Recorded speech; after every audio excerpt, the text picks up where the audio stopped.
여러분, 오늘 뉴스를 접하다가 너무나 답답한 마음에 저도 모르게 깊은 한숨을 쉬고 말았습니다. 지금부터 정말 놀라운 수치를 하나 공개하겠습니다. 미국이 이란 공격을 개시한 지 단 16일 만에 무려 6,000발 이상의 미사일을 쏟아부었다는 소식입니다. 6,000발이라는 이 숫자가 과연 믿어지시나요? 하지만 여기서 더욱 충격적인 사실이 있습니다. 미군의 핵심 정밀 타격 미사일이자 주력 무기 중 하나인 에타크메스, 이크메스 미사일 재고의 절반 가까이가 이미 소모되었다는 점입니다. 게다가 이 미사일을 다시 생산하려면 18개월, 즉 1년 반이라는 상당한 기간이 소요된다고 합니다. 그렇다면 과연 남은 미사일만으로 얼마나 더 전투를 이어갈 수 있을까요? 이 상황 자체가 너무나 기이하고 현실성이 떨어지는 것처럼 느껴지지 않습니까? 현재 시장은 전쟁 장기화에 대한 우려로 가득합니다. 유가는 치솟고 물가는 끝없이 오르며 마치 끝이 보이지 않는 터널 속을 걷는 듯한 분위기입니다. 그러나 저는 이 수치들을 면밀히 분석할수록 오히려 정반대의 결론에 이르게 되었습니다. 이 전쟁은 구조적으로 길게 이어질 수 없다는 확신입니다. 군사적, 법적, 그리고 정치적 상황을 종합적으로 볼 때 모든 요소들이 마치 시한폭탄의 카운트다운처럼 작동하고 있기 때문입니다. 다만 솔직히 고백하자면 그 시한폭탄이 터지기 직전인 4월이 가장 걱정되고 불안합니다. 앞으로 한 달 동안은 시장과 전 세계가 가장 크게 흔들릴 수 있는 가장 위험한 시기가 될 것입니다. 오늘 저는 여러분께 3가지 주요 쟁점을 제시하고자 합니다. 첫째, 군사 재고 현황. 둘째, 법적 시한.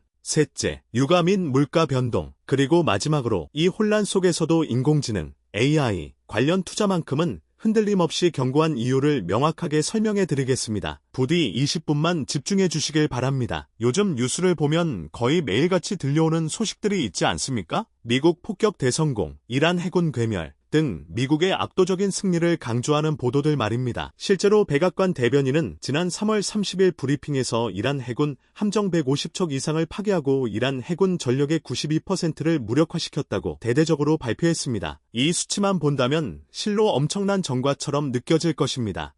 이란이 거의 초토화되었구나 하고 생각할 수도 있겠죠. 그러나 여기에는 놀라운 반전이 숨어 있습니다. 미국이 매일 승전보를 전하고 있는데 그렇다면 이 전쟁은 왜 아직도 끝나지 않았을까요? 이란 해군 전력의 92%를 괴멸시켰다고 하는데 왜 세계 물류의 주요 통로인 호르무즈 해협은 여전히 막혀 있는 것일까요? CBS 보도에 의하면 전쟁이 시작된 이후 호르무즈 해협을 통과하는 선박 통행량이 90%에서 95%까지 급감했다고 합니다. 이는 사실상 어떠한 선박도 이 해협을 지나지 못하고 있다는 뜻입니다. 과연 그 진짜 이유는 무엇일까요? 이란은 거대한 해군 함대로 해협을 봉쇄하는 방식이 아닙니다. 대신 미사일과 기뢰, 소형 보트를 이용하여 해협을 통제하고 있습니다. 물론 이란 함정 150척을 파괴했다는 사실을 과소평가할 수는 없을 것입니다. 그러나 정작 핵심적인 해협 통제권은 여전히 이란의 손에 달려 있습니다. 겉으로 보기에는 미국이 승승장구하는 것처럼 보이지만 실상은 전혀 다른 이름뿐인 승리에 지나지 않는 상황입니다. 그리고 더 심각한 문제는 바로 미국의 탄약 재고 상황입니다.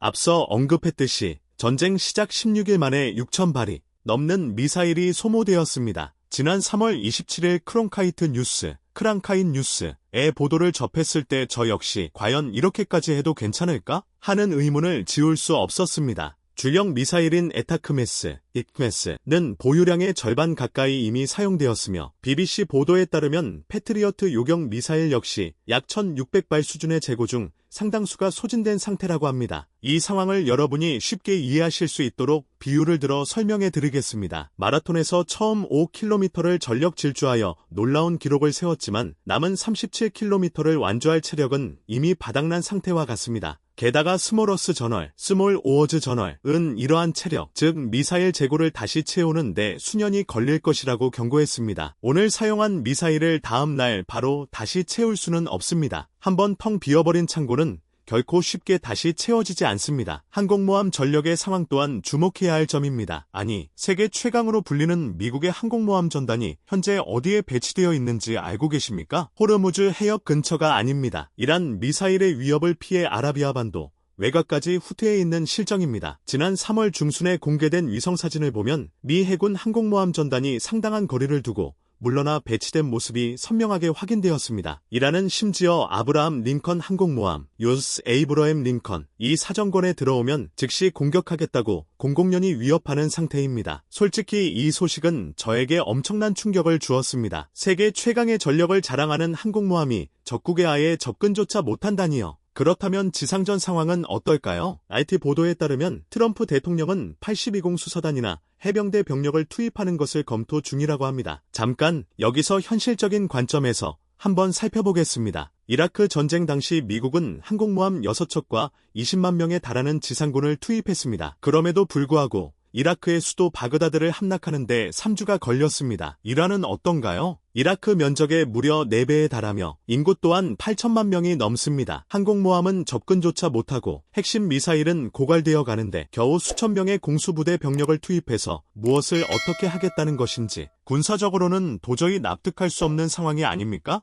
정리하자면 이렇습니다. 공중전에서는 분명 어느 정도의 전과를 올렸습니다. 그러나 전쟁을 끝낼 결정적인 타격을 가할 수 있는 수단들은 놀랍도록 빠른 속도로 소진되고 있습니다. 그런데 지금 이 순간 무기보다 더 두려운 것이 있습니다. 바로 시간입니다. 현재 미국 내부에서 하나의 거대한 시한폭탄이 시시각각 움직이고 있기 때문입니다. 이제부터 제가 설명해 드릴 내용이 바로 이 사태의 진정한 핵심입니다. 미국에는 1973년에 제정된 전쟁 권한법 오어 파워즈 액트이라는 법률이 존재합니다. 이 법에 대해 간단히 말씀드리겠습니다. 대통령은 의회의 사전 승인 없이도 군대를 파병할 수 있지만 이는 무기한 허용되는 것이 아닙니다. 파병 후 60일 이내에 의회의 승인을 받아야 하며 승인을 받지 못하면 30일 이내에 군대를 철수해야 합니다. 즉 법으로 정해진 최대 기간은 90일인 셈입니다. 자, 이제 날짜를 계산해 보겠습니다. 전쟁 개시일은 2월 28일이었습니다. 여기에 60일을 더하면 4월 29일이 되는데 이 날짜가 첫 번째 법적 기한입니다. 만약 이때 의회가 승인을 거부한다면 추가로 30일 이내에 군대를 철수시켜야 하므로 최종 시한은 5월 29일이 됩니다. 그런데 이 날짜가 이제 2달도 채 남지 않았다는 사실입니다. 놀랍게도 이렇게 중요한 사실을 아는 사람이 많지 않다는 점이 의외였습니다. 그렇다면 과연 미국 의회는 이 전쟁을 승인할까요? 이미 이에 대한 투표 결과가 발표되었습니다. 지난 3월 초 상원과 하원 모두에서 전쟁 권한 결의안 투표가 있었는데 그 결과는 이러했습니다. 상원에서는 53대 47로 부결되었고 하원에서는 219대 212로 부결되었습니다. 겉으로만 보면 트럼프 대통령이 결의안을 막아낸 것처럼 보일 수 있습니다. 하지만 이 수치들을 좀 더 면밀히 들여다보면 상황은 완전히 다릅니다. 하원의 표차는 단 7표에 불과했습니다. 겨우 7표 차이였던 것입니다. 이는 공화당 내부에서도 이 전쟁에 반대표를 던진 의원들이 있었다는 뜻입니다. 심지어 자신들의 당 소속 대통령이 시작한 전쟁임에도 불구하고 이것은 옳지 않다고 판단하여 이탈한 의원들이 나왔다는 충격적인 사실입니다. 지금은 간신히 부결시켰다고는 하지만 만약 전쟁이 장기화되고 유가가 더 폭등하며 대통령의 지지율이 더욱 떨어진다면 이 7표 차이는 언제든지 뒤집힐 수 있는 그야말로 시간 문제일 뿐입니다. 법률 전문 매체인 로페어 또한 트럼프 정부가 의회의 침묵을 묵시적 승인으로 간주하려는 시도는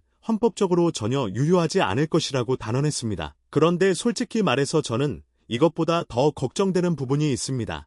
아니, 걱정을 넘어선 그야말로 황당한 상황이라고 할 수 있는데 바로 정치적 역풍입니다. 지난 3월 24일 로이터 통신이 발표한 여론조사에 따르면 트럼프 대통령의 지지율은 36%를 기록하며 취임 이후 최저치를 경신했습니다. 포브즈 또한 이와 같은 수치를 확인해 주었습니다. 그러나 중요한 것은 단순한 수치가 아니라 이 지지율이 떨어진 과정입니다. 그 흐름을 한번 살펴보겠습니다. 전쟁 시작 호르무즈 해협 봉쇄 유가, 폭등 미국 주유소 유류비 급등 국민들의 분노 지지율 하락. 이 모든 과정이 마치 하나의 순환고리처럼 맞물려 돌아가고 있는 것입니다. 지지율을 끌어올리려 시작했던 전쟁이 오히려 거대한 역풍으로 되돌아온 형국입니다. 이 악순환의 고리는 지금도 매일같이 되풀이되고 있습니다. 이 상황이 투자자들에게 중요한 까닭은 바로 올해 11월 3일에 예정된 미국 중간선거 때문입니다. 타임스 분석에 따르면 나팅게와 젊은 남성 유권자들이 트럼프 대통령 지지에서 이탈하고 있다고 합니다. DW 보도에서는 보수 진영의 핵심 행사인 시팩에서조차 이란 전쟁에 반대하는 목소리가 터져나왔다고 전했습니다. 심지어 자신의 지지 기반 내부에까지 균열이 생기고 있다는 뜻이니 이대로라면 중간선거 이전에 어떤 식으로든 사태를 수습해야만 할 것입니다. 그러나 전쟁을 지속할수록 상황은 악화되는 역설적 구조가 이어지고 있습니다. 탄핵 문제도 그냥 넘어갈 수 없겠죠? 예측 시장 동향을 한번 살펴보시겠습니까? 칼시, 캘시에서는 트럼프 대통령의 탄핵 확률이 69%에 육박했고 폴리마켓, 팔리마어키트에서도 46%를 기록했습니다. 이 수치들을 보며 저 역시 적잖이 놀랐습니다. 물론 탄핵은 하원의 기소 절차에 불과하며 대통령이 실제로 파면되려면 상원에서 3분의 2 이상의 찬성이 필요하기 때문에 현실적으로 대통령직에서 물러나는 일은 쉽지 않습니다.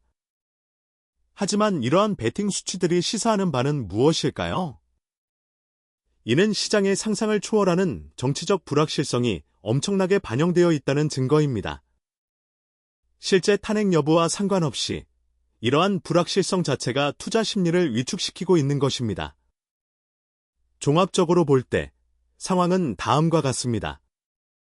4월 29일이라는 법적 기한이 다가올수록 의회의 압박은 더욱 거세지고 있고 대통령 지지율은 바닥을 모르고 추락하고 있으며 심지어 지지층 내부에서조차 반발의 목소리가 터져 나오고 있습니다.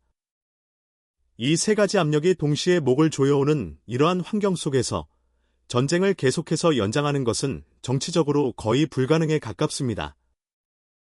여기까지 들으시면 그럼 전쟁이 곧 끝나겠구나 하고 생각하실 수도 있습니다. 그러나 진짜 문제는 전쟁이 끝나기 전까지 우리 모두의 지갑이 입게 될 치명적인 타격입니다. 이것이 바로 가슴 아픈 현실입니다. 이 말씀을 드리기 전에요. 유가 차트를 확인하다가 저는 정말이지 탄식을 금할 수 없었습니다. 저와 함께 그 흐름을 한번 짚어보시죠. 전쟁 발발 당시 브렌트유 가격은 배럴당 $70대였습니다. 그야말로 평화로운 시기였다고 할 수 있죠. 하지만 전쟁이 터지자마자 유가는 10% 넘게 급등하여 $80대로 치솟았고 3월 9일에는 장중 한때 $119까지 기록했습니다. 이후 잠시 하락하는 듯하다가 3월 28일에는 다시 $112, 3월 30일에는 $111를 나타냈고 오늘 장중에는 $114 부근까지 재차 상승한 상태입니다. 말하자면 불과 한 달 사이에 $70에서 $114로 수직 상승한 것입니다. 무려 60% 이상 폭등한 수치입니다. 이 정도면 얼마나 심각한 수준인지 가늠이 되시나요? 2022년 러시아 우크라이나 전쟁 당시를 기억하십니까? 그때 유가가 배럴당 $130까지 치솟아 전 세계가 큰 혼란에 빠졌었습니다.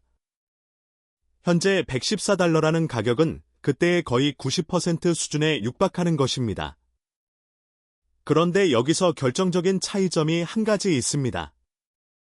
러시아 우크라이나 전쟁 당시에는 러시아산 원유가 인도나 중국 같은 우회 경로를 통해 국제시장으로 공급될 여지가 있었습니다. 하지만 지금은 호르무즈 해협이 사실상 완전히 봉쇄된 상황입니다. 전 세계 원유와 렌즈 해상 운송량의 약 5분의 1이 이 해협을 통과하는데 그 핵심적인 통로 자체가 막혀버린 것입니다. 솔직히 말씀드리자면 이것은 차원이 다른 훨씬 더 심각한 문제입니다. 골드만삭스, 골드먼색스는 이러한 상황을 분석하여 2026년 브렌트유 연평균 가격 전망치를 기존 $77에서 $85로 상향 조정했습니다. 하지만 이 전망치는 해협이 몇 달 내에 다시 개방될 것이라는 가정을 전제로 한 숫자입니다. 만약 봉쇄가 올해 하반기까지 이어진다면 이 전망치 또한 더욱 상향 조정될 수밖에 없을 것입니다. 그럼 유가가 오르면 그 다음엔 무엇이 뒤따를까요? 바로 물가 상승입니다. 여기서 제가 정말이지 충격을 받은 숫자가 나옵니다.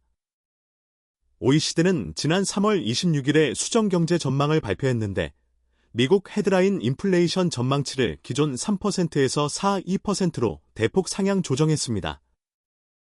단 한 번에 1~2%포인트나 올린 것은 결코 흔치 않은 일입니다.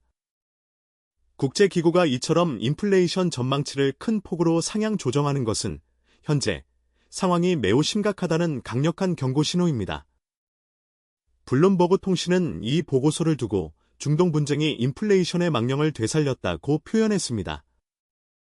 망령이라는 단어가 사용될 정도이니 그 심각성을 충분히 짐작할 수 있습니다. 이 상황이 왜 그렇게 두려운지 좀 더 깊이 들어가 보겠습니다.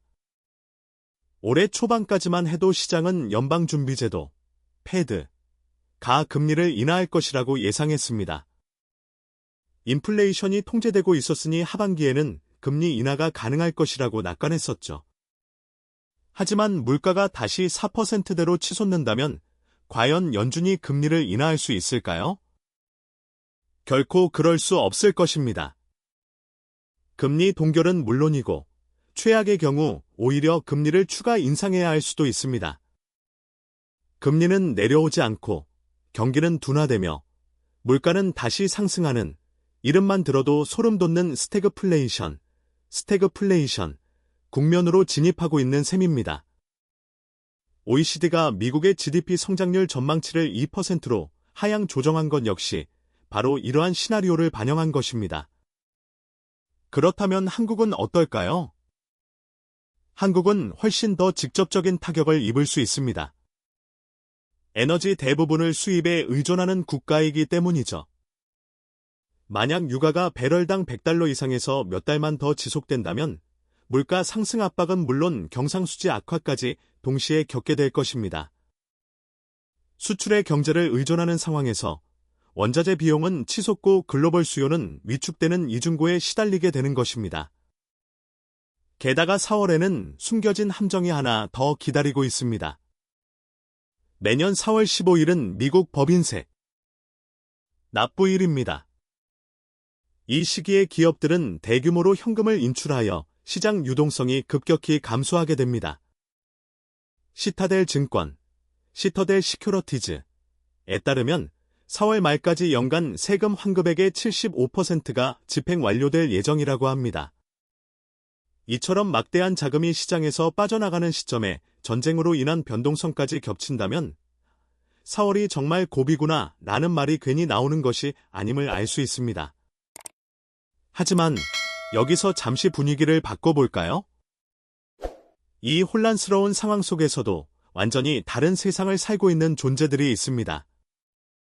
바로 AI 반도체 이야기입니다. 솔직히 지금까지는 미사일 부족, 유가 폭등, 물가 상승 등 암울한 이야기들만 이어져 왔습니다. 저 역시 이야기하면서 다소 우울해지더군요. 그러나 이 전쟁의 소음 한가운데서 완전히 다른 차원의 놀라운 수치들이 움직이고 있습니다. 이 숫자들이 여러분의 기분을 단번에 전환시켜 줄 것이라고 확신합니다. 먼저 엔비디아의 실적부터 살펴보겠습니다. 올해 1월에 마감된 회계연도 기준으로 엔비디아의 연간 매출은 2,299억 달러를 기록하며 전년 대비 65%라는 경이로운 성장을 달성했습니다. 4분기 매출만 따로 떼어놓고 보면 681억 달러에 달하는데 이는 전년 동기 대비 무려 73%나 급증한 수치입니다. 시장 예상치를 가뿐하게 뛰어넘는 실적을 보여주었죠.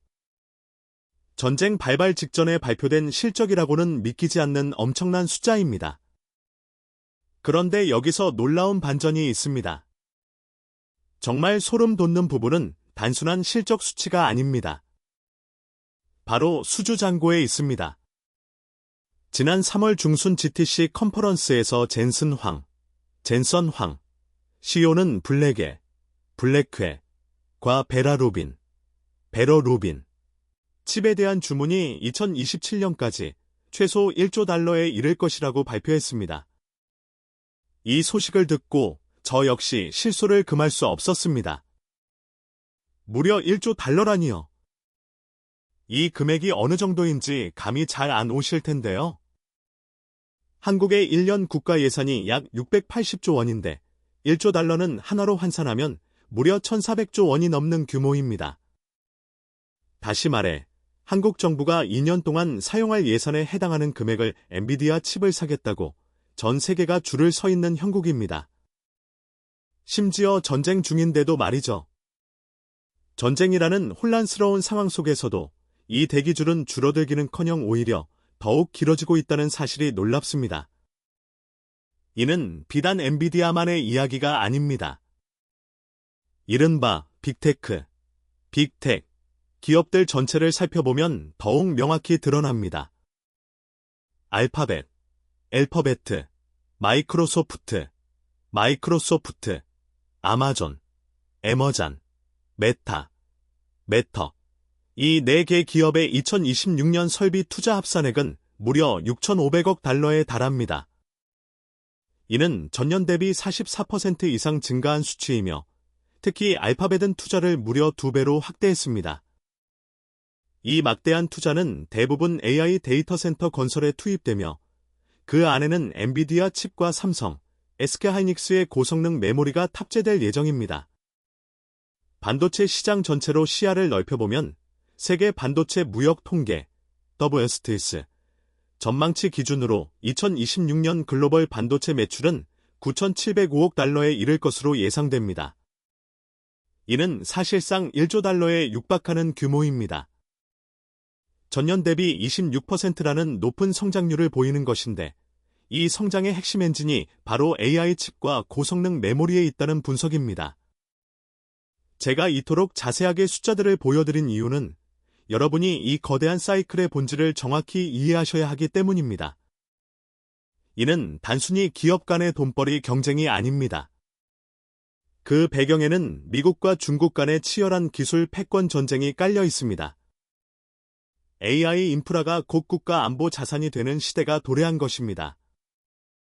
자, 한번 생각해 보십시오. 만약 중국에서 전쟁이 발발했다고 해서 마이크로소프트가 데이터 센터 건설을 중단할까요? 구글이 칩 주문을 취소할까요? 아닙니다. 결코 그렇지 않을 겁니다.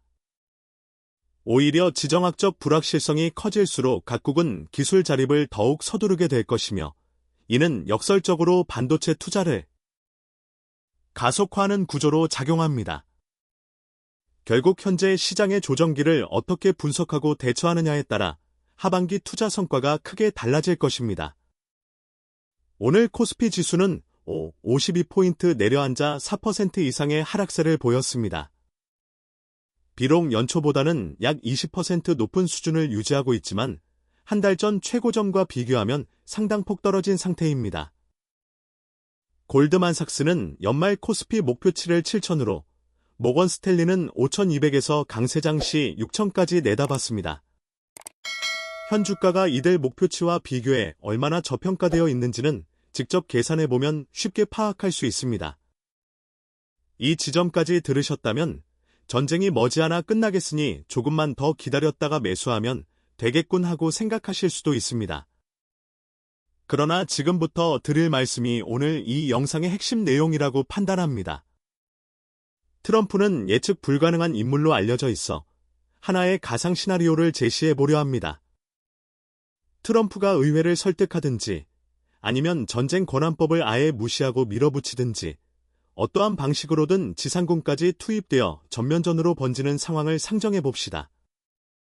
만약 이렇게 된다면 호르무즈 해협 봉쇄가 수개월 이상 지속되어 브렌트유 가격이 배럴당 150달러를 넘어설 수 있습니다. 미국 내 인플레이션이 5%를 초과할 경우 연방준비제도, 패드는 기존의 금리 인하 방침을 전면 철회할 수밖에 없을 것입니다. 하지만 이야기는 여기서 끝나지 않습니다. 이 시점에서 가장 큰 피해를 보고 붕괴 위기에 처할 부문은 에너지 수입 의존도가 높은 국가들의 항공, 운송, 화학 산업이 될 것입니다. 천문학적인 원자재 비용을 더 이상 감당하기 어렵기 때문입니다. 지금 한국 항공주나 화학주를 보유하고 계신 투자자들은 위와 같은 시나리오 발생 시 가장 위험한 상황에 처하게 됩니다. 그와 반대로 에너지 자금 능력을 갖춘 미국의 정유 기업 주식이나 방산주는 오히려 이득을 볼 가능성이 있습니다. 그러므로 만약 이러한 시나리오 B로 상황이 흘러갈 기미가 보인다면 투자 포트폴리오를 완전히 새롭게 구성해야 합니다. 그때 가서 부랴부랴 대응하려 한다면 이미 때는 늦을 것입니다. 물론 저는 이 시나리오가 실현될 가능성이 높다고 보지는 않습니다. 앞선 20분 동안 설명드렸듯이 미사일 재고는 거의 소진되었고 법정 마감일인 4월 29일이 임박했으며 지지율은 36%에 머무르고 있고 심지어 같은 당 내부에서도 반발이 거세지고 있습니다. 이 세 가지 제약 요인이 동시에 압박해 오는 상황에서 전쟁을 6개월 이상 지속한다는 것은 솔직히 상상하기 어렵습니다. 다만 투자는 발생 확률이 낮은 시나리오가 현실이 되었을 때 내 자산이 과연 이를 견뎌낼 수 있을지 미리 점검하는 행위와 같습니다. 그러므로 4월에는 공격적인 투자를 지향하고 방어적인 자세를 취하는 것이 현명한 전략이라고 할 수 있습니다.